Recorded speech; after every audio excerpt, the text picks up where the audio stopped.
Friends, உங்கள் Chennai taxi man பேசுகிறேன். இதோ சென்னை நகர் வந்துட்டேன். ஆனால் என்ன விஷயம்னா, நம்ம வந்த பேசஞ்சர்ஸ் 6 பேர் தான் ரேப்பிடோவில். ஆனால் அவங்களோட லக்கேஜ் பார்த்திங்கன்னா வீடே காலி பண்ணிட்டாங்க. பேக்கர்ஸ் அண்ட் மூவர்ஸ் பிடிக்கிறதுக்கு பதில் ரேப்பிடோ பிடிச்சிட்டாங்க. இருந்தாலும் நம்மக்கிட்ட அன்பாக கேட்டனால இது பண்ணிட்டோம். இப்போ பாருங்கள் அவங்க என்னத்தை எடுத்துகிட்டு வந்திருக்காங்கன்னு நீங்களே பாருங்கள்.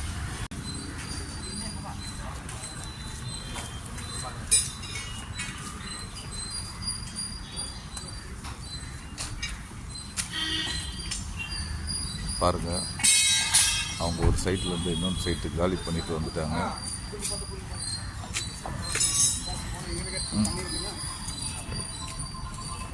அடுத்தது பாருங்கள்,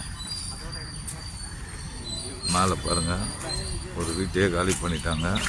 இது அவங்க பேக்கர்ஸ் அண்ட் மூவர்ஸை தான் புக் பண்ணியிருக்கணும். ஆனால் நம்மளை புக் பண்ணி அவங்க வெயிட்டோட இந்த பொருளோட வெயிட்டு தான் ஜாஸ்தியாக இருக்குது.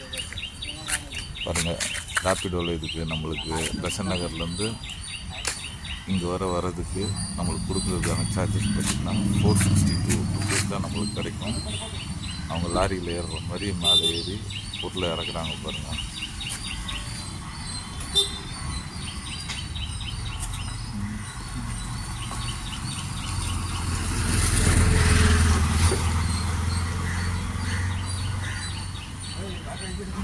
அவங்க ஒரு சைட்டை காலி பண்ணிவிட்டு நம்ம சைட்டை இன்னொன்று சைட்டுக்கு வராங்க. 6 பேரோட லக்கேஜஸ்ஸு. இவங்கெல்லாம் வெஸ்ட் பெங்கால்லேருந்து வந்து இங்கே வேலை செய்கிறாங்களாம்.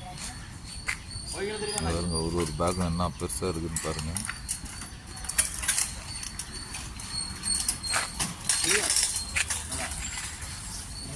இதுக்கு நமக்கு ரேப்பிடோ கொடுக்குறதான சார்ஜஸ் வெறும் 462 தான்.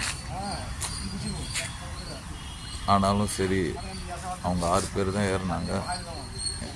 என்னங்க வெறும் லக்கேஜ் தாங்க அப்படின்னு சொன்னாங்க. சரி, என்ன பண்ணுறது, நம்மளால் ஆர்டரை கேன்சலும் பண்ண முடியல. மார்னிங் 2 hours ஆர்டரே இல்லை. அதனால் இந்த ஆர்டரை எடுத்துகிட்டு இவ்வளோ தூரம் வந்துட்டேன். நம்ம லாரியே தோற்றுறோம் இவங்க ஏற்றுனதுக்கு. இந்த மாதிரி ஒவ்வொரு ஆர்டர்ஸை பற்றியும் நான் உங்களுக்கு எக்ஸ்பிளைன் பண்ணுறேன்.